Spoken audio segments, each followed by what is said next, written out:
dementia researcher with a blog and a rating. A World Alzheimer's Day reflection. This World Alzheimer's Day, the 21st of September 2025, I'm on a career break, taking some time between postdoctoral roles in the Alzheimer's disease field. During this time away from academia and all the joys and difficulties it throws my way, I've been prompted to reflect on why I am still drawn to study and research Alzheimer's disease. I think that this is an important and exciting time to be in the Alzheimer's field, with breakthroughs bringing much needed hope. In this blog, I'll discuss the progress along with some challenges that still remain.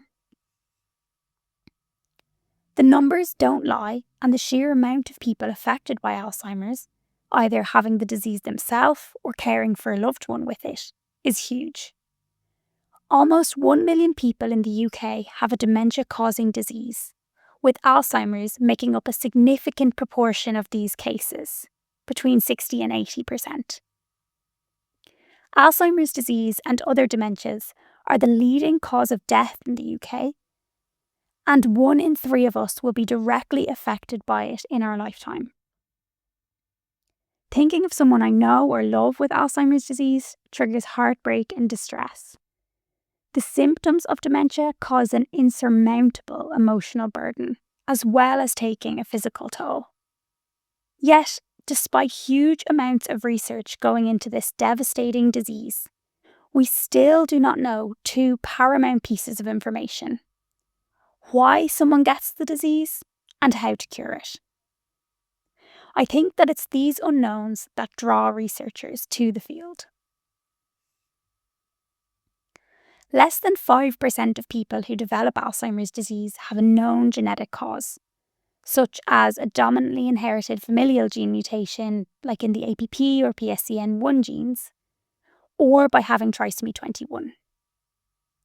Therefore, in the majority of cases, the disease is referred to as sporadic, and why someone develops the disease is still a huge question mark.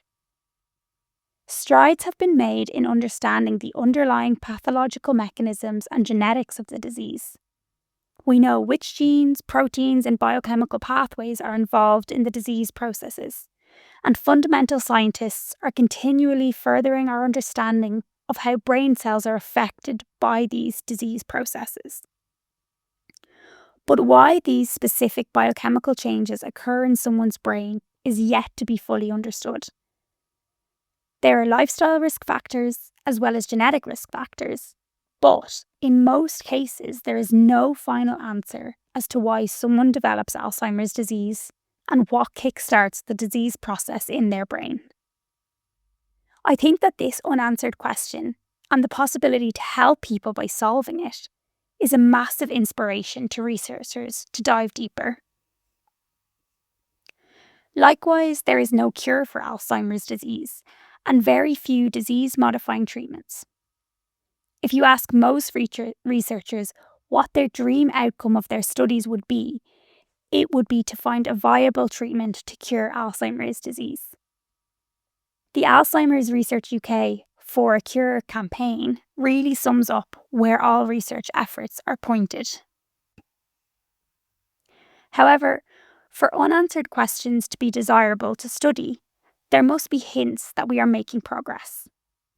And importantly, with both of these unknowns, it feels like we're at the precipice of real answers. I started working in the Alzheimer's field around 5 years ago, and in this time alone, there has been phenomenal progress across many areas.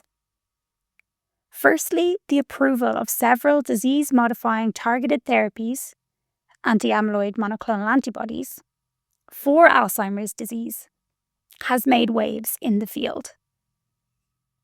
Despite drawing some criticism, these developments show that tangible progress can be made by targeting disease-relevant pathways.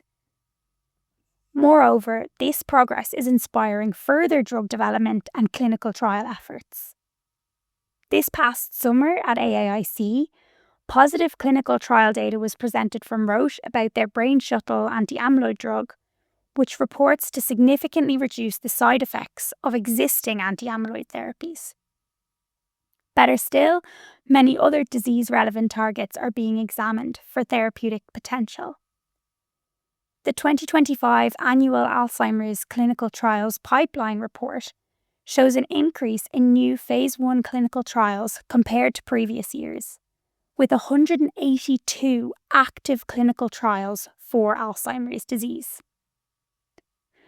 I hope that the momentum in this area is maintained and pharmaceutical partners will continue to find it a worthwhile venture.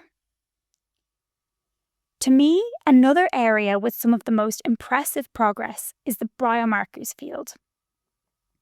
The development of more sensitive biomarkers for Alzheimer's disease is not only allowing the aforementioned clinical trials to continue with specific and accurate outcome measurements, but also has the potential to overhaul current diagnostic norms in the very near future. This year, a landmark trial, the Blood Biomarkers Challenge, was launched in the UK to test the use of a p-tau 217 blood test for the earlier diagnosis of Alzheimer's disease across over 1,000 individuals.